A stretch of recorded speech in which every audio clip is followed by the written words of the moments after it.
আমাদের এখন বাসর রাত জাগা চলছে। এখনো আপাতত আমরা দুজন এখানে এসে উপস্থিত হয়েছি। বর আর কনে এখনও ফটোশ্যুট করছে। এখন বাজে রাত্রি 2:20। আমরা দুজন এখানে বসে আছি। আর আজকে সাজটা সাজিয়েছে আমাকে তনিমানি। আমি অবশ্য খুলিয়ে দিয়েছি, শুধু হেয়ার স্টাইলটাই আমার আছে। আমি জানি না কি বোঝা যাচ্ছে কেন, ভগবান জানে।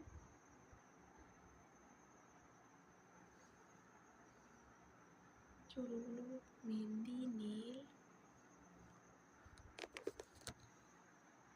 আর এই যে এখানে একটা পুটকা এখানে শুয়ে আছে।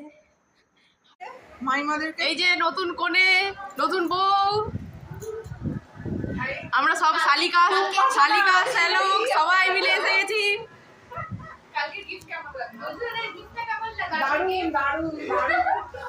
ওটা স্পেশাল গিফট ছিল তো, স্পেশাল গিফট।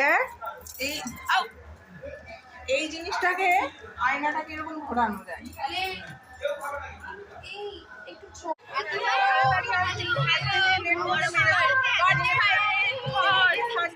সবাই মিলে বর্দি ভাইয়ের বাড়ি এসে গেছে। আজকে করে দেবো ডান্সটা, এখানটাই খবর প্যান্ডেল। এই দেখে হাঁটবি সবাই।